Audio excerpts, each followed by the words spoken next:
नमस्कार जी, नमस्कार। क्या हाल चाल, कैसे हैं आप सभी लोग। आज की महत्वपूर्ण करंट अफेयर्स में आप सभी लोगों का स्वागत है।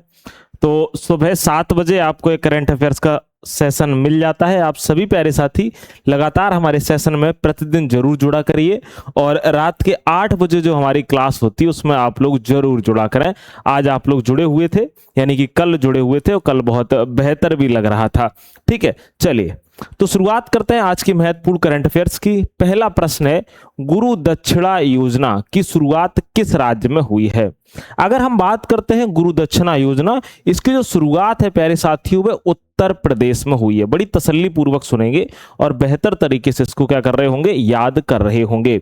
अगर हम बात करते हैं इसका उद्देश्य क्या था, तो शिक्षकों को इलाज खर्च की चिंता से मुक्त करना, ताकि शिक्षक पूरी तरीके से बच्चों की या पढ़ाई पर क्या करें, पूरी तरीके से वह ध्यान दे सकें। हम कुछ उत्तर प्रदेश के फैक्ट जान लेते हैं। सबसे पहले जान लेते हैं कि इस योजना का नामकरण किसने किया था। तो आप कहेंगे योगी आदित्यनाथ जी, जो वर्तमान में सीएम है, इन्होंने नामकरण किया है। उत्तर प्रदेश के बारे में जान लेते हैं। मुख्यमंत्री योगी आदित्यनाथ हैं, राज्यपाल आनंदीबेन पटेल हैं। पहले मुख्यमंत्री जो थे उनका नाम था गोविंद बल्लभ पंत। पहली महिला मुख्यमंत्री का नाम है सुचेता कृपलानी। बात है लोकसभा में 80 सीटें हैं, राज्यसभा में 31 सीटें हैं, विधानसभा में 403 सीटें हैं, विधान परिषद में 100 सीटें हैं। हालांकि मैं ये क्यों बता रहा हूं, क्योंकि बहुत सारे हमने ऐसे स्टूडेंट देखे जिनको सच में नहीं पता है। ठीक है, तो मैंने कहा चलो इन फैक्ट को भी डाल देते हैं। इंपॉर्टेंट क्या है, आप कहोगे 99वां जो रामसर स्थल है वो शेखा झील अभ्यारण्य है। और अगर हम बात करते हैं उत्तर प्रदेश के जो 100वां रामसर स्थल है वो आप कहेंगे शेखा झील पक्षी अभ्यारण्य है। और याद रख लेना, सॉरी 99वां शेखा झील पक्षी अभ्यारण्य है और 100वां जो है वो सुरहा ताल है। ठीक है, कभी कभी जवान लड़खड़ा जाती है तो ये मत सोचना कि भाई गलत बोल दिया है। जो 100वें नंबर का है सुरहा ताल है। याद रखना ये कहां पर स्थित है, आप कहोगे भैया बलिया में स्थित है। अभी आपको हाल ही में पता होगा कि जो सौर वाटिका है, यानी नौसेना सौर वाटिका का उद्घाटन लखनऊ में हुआ है और राजनाथ सिंह जी ने किया है। मैंने पिछली करंट अफेयर्स में आपको बताया हुआ था। अगर हम बात करते हैं भारत का, अगर बात करोगे भैया 8वां क्षेत्रीय मौसम विज्ञान केंद्र कौन सा है, आप कहोगे भैया जी जो बना हुआ है वह लखनऊ में बना हुआ है। अच्छा, अगर हम रामसर स्थल की बात करें तो यहां से एक इंपॉर्टेंट जीके का फैक्ट पूछ लेता है कि सबसे पहला रामसर स्थल कौन था। तो आप कहोगे 1981 में था, जिसका नाम था भैया चिल्का झील। क्या नाम था, आप कहेंगे जिसका नाम चिल्का झील है। यह किसके लिए प्रसिद्ध है, आप कहोगे राजहंस के लिए प्रसिद्ध है, उड़ीसा में है और दूसरा सबसे बड़ा लेगून है। अच्छा, यूपी में प्रोजेक्ट गंगा की शुरुआत करी गई और यूपी में मुख्यमंत्री कन्या सुमंगला जो योजना है उसकी भी शुरुआत की गई। चलिए हम नेक्स्ट प्रश्न की तरफ बढ़ेंगे। वैश्विक ऊर्जा स्वतंत्रता दिवस, याद रखना यह कब मनाया गया है। तो आप कहोगे भैया जी ये 10 जुलाई को मनाया गया। कब मनाया गया, आप कहेंगे भैया जी इसको 10 जुलाई को मनाया गया है। अगर हम जुलाई के कुछ इंपॉर्टेंट दिवस को देखें तो हमारा रिवीजन भी हो जाएगा।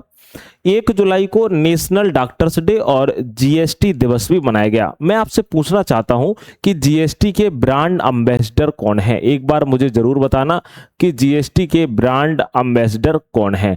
ठीक है, अगर बात करें 2 जुलाई को विश्व खेल पत्रकार दिवस मनाया गया। 3 जुलाई को अंतर्राष्ट्रीय प्लास्टिक बैग मुक्ति दिवस मनाया गया और 4 जुलाई को अंतर्राष्ट्रीय सहकारिता दिवस मनाया गया और 6 जुलाई को विश्व ग्रामीण विकास दिवस मनाया गया। क्या मनाया गया, आप कहोगे विश्व ग्रामीण विकास दिवस, यानी विश्व जूनोसिस दिवस भी मनाया गया। नेक्स्ट है 9 जुलाई को विद्यार्थी दिवस मनाया गया और हम बात करते हैं 10 जुलाई को आप कहेंगे वैश्विक ऊर्जा स्वतंत्रता दिवस मनाया गया, जो हाल ही में आपको हमने अभी पढ़ाया है। चलिए अगला है गिरीश भारद्वाज, जिनका हाल ही में निधन हो गया, वे किस पेशे से संबंधित थे। ये प्रश्न भी इंपॉर्टेंट है क्योंकि निधन से प्रश्न भी आपके पिछली बार पूछे गए थे। आप कहेंगे भैया जी ये इंजीनियर थे और ये सबसे बड़े इंजीनियर थे। अगर हम बात करते हैं तो इनको 2017 में भारत ने पद्मश्री से नवाजा था और इन्हें ब्रिजमैन ऑफ इंडिया और सेतु बंधु भी कहा जाता है। इन्होंने 2000 इस अगर बात करते हैं कि 1027 टोटल पुल बनाए थे। वे हाल ही में इन्होंने एक पुल बनवाया हुआ था शायद 2019 के समथिंग में। ठीक है, याद रखना भाई बर्ड मैन ऑफ इंडिया किसको कहा जाता है, डॉक्टर सलीम अली को कहा जाता है। नेक्स्ट है missile man of India, APJ Abdul Kalam को बोलते हैं। रॉकेट मैन ऑफ इंडिया के सिवान जी को कहा जाता है। अगला है रेडियो मैन ऑफ इंडिया, आप कहेंगे राम सिंह बौद्ध को कहा जाता है। नेक्स्ट है tiger man of India Kailash Sankhla को कहते हैं और water man of India Rajendra Singh ji को कहा जाता है। नेक्स्ट है मून मैन ऑफ इंडिया आप कहोगे मलयसामी अन्नादुराई को कहा जाता है। और ये सारे के सारे बहुत इंपॉर्टेंट हैं क्योंकि जैसे वर्ल्ड मैन ऑफ इंडिया ये पर्यावरण की दृष्टि से भी बहुत ज्यादा महत्वपूर्ण है।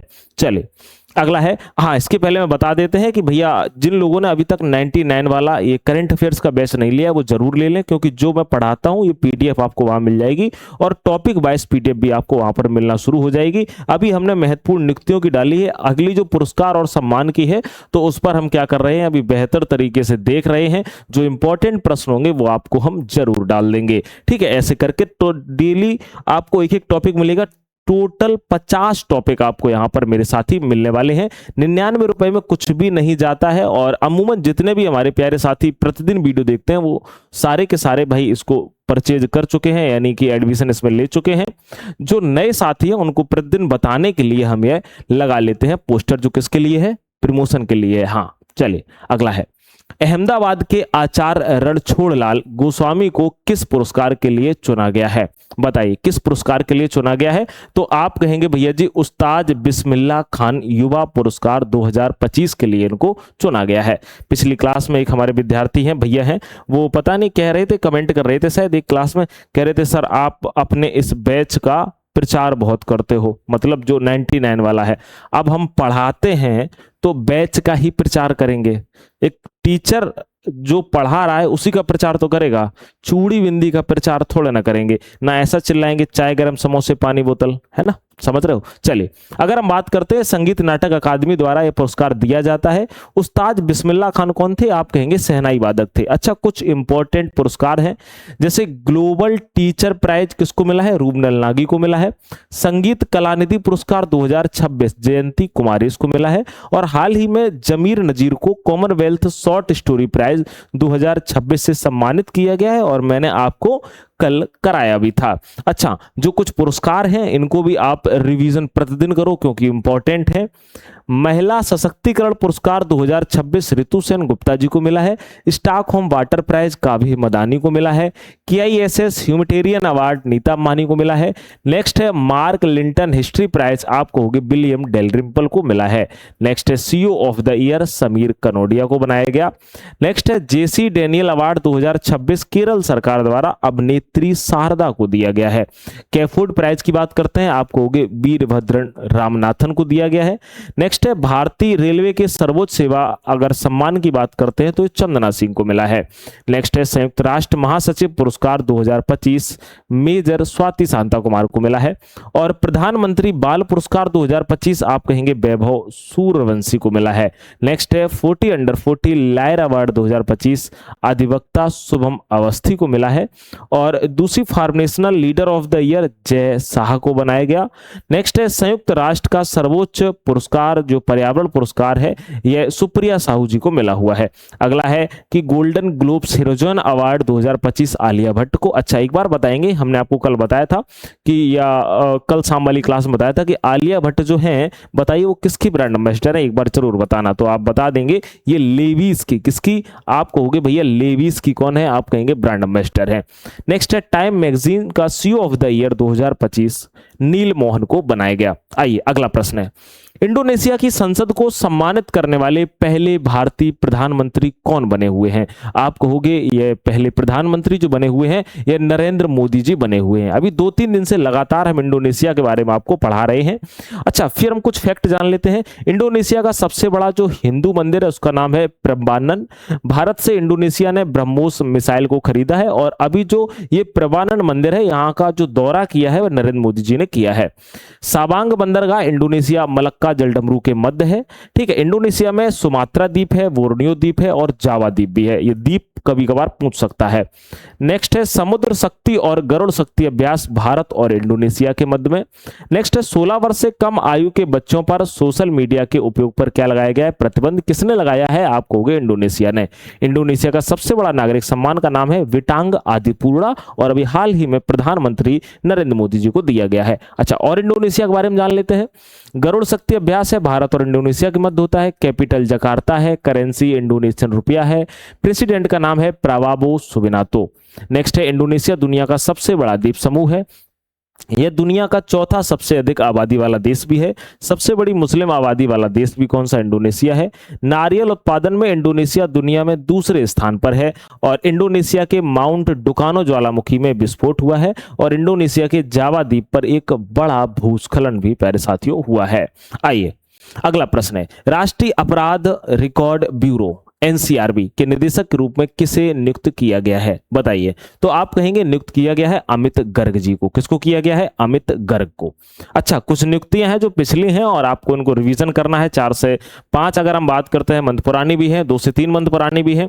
सीबीआई के निदेशक प्रवीण सूद का कार्यकाल 1 साल बढ़ाया गया है। उदय के सीईओ कौन बने हैं? आप कहोगे सौरभ विजय बने हैं। फिक्की के महासचिव अनंत स्वरूप बने हुए हैं। केरल के जो नए मुख्यमंत्री उनका नाम है वीडी सतीसन। भारत का नया नौसेना प्रमुख कृष्णा स्वामी नाथन को बनाया गया। नेक्स्ट है सीबीएसई का नया अध्यक्ष, आप कहेंगे लोखंडे प्रशांत सीताराम को बनाया गया। कॉमनवेल्थ शतरंज संघ का अध्यक्ष भरत सिंह चौहान को बनाया गया और केंद्रीय फिल्म प्रमाणन बोर्ड के नए अध्यक्ष शशि शेखर वेम्पति को बनाया गया। अगला है पश्चिम बंगाल के जो नए मुख्यमंत्री उनका नाम है शुभेंदु अधिकारी जी नाम है और दक्षिण एशिया भारोत्तोलन महासंघ का नया अध्यक्ष सहदेव यादव को बनाया गया है। अगला है समुद्री उत्पाद निर्यात विकास प्राधिकरण यानी एमपीडीए के अध्यक्ष पी जवाहर को बनाया गया। भारतीय नौसेना के 48वें वाइस चीफ अजय कोचर बने हैं। कल मैंने पढ़ाया था पुलिस अनुसंधान एवं विकास ब्यूरो के प्रमुख किसको बनाया गया है? आलोक मित्तल को और ब्यूरो एनसीआरबी के निदेशक अमित गर्ग को बनाया गया है। आइए आगे बढ़ते हैं। टाइम आउट की 2026 की सूची में दुनिया के 10वें सबसे खुशहाल शहरों में शामिल एकमात्र भारतीय शहर कौन सा है? आप कहोगे भैया इस शहर का नाम है जयपुर। ठीक है, याद रख लेना। अगर पहले की बात करते हैं तो आप कहोगे इंग्लैंड का बाथ शहर है। जयपुर को 6वां स्थान मिला है और पहला स्थान इंग्लैंड का जो बाथ शहर है उसको मिला है। चलिए आगे बढ़ते हैं। यूएस 15 एशियन रेसलिंग चैंपियनशिप 2026 का आयोजन कहां किया गया? तो इसका आयोजन पटाया थाईलैंड में किया गया। याद रखना कहां पर? पटाया थाईलैंड में किया गया है। यह भारत का प्रदर्शन कुल अगर हम बात करते हैं 21 पदक मिले हैं जिसमें 8 स्वर्ण मिले हैं, 6 रजत और 7 कांस्य पदक मिले हैं। भारत का स्थान इसमें तीसरा रहा है। पहला स्थान जो हासिल किया है वह उज्बेकिस्तान ने किया है। नेक्स्ट प्रश्न है, ब्रिक्स महिला मंत्रियों की बैठक हाल ही में कहां संपन्न हुई है? तो आप कहेंगे इस समय ब्रिक्स की अध्यक्षता भारत कर रहा है, तो जो मीटिंग संपन्न हुई है तो भारत में ही होगी। आप कहोगे भाई कोच्चि में। अच्छा, अब हम कल की कुछ महत्वपूर्ण करंट अफेयर्स है उसका हम रिवीजन जरूर करेंगे जिससे कि क्या है आपको याद बना रहे। Saurabh Ganguly ICC hall of fame में शामिल होने वाले भारत के 12वें क्रिकेटर बने हैं। अगर आपसे पूछा जाए कि 11वें कौन है, आप कहेंगे एमएस धोनी जी हैं। एससी और एसटी महिलाओं के सशक्तिकरण के लिए दशायनी योजना केरल में शुरू की गई है। नेक्स्ट है प्रधानमंत्री चाय श्रमिक प्रोत्साहन योजना को मंजूरी पश्चिम बंगाल ने दी है। अगला है असम भारत का पहला राज्य बना है जहां माचा चाय का व्यावसायिक उत्पादन शुरू हुआ है।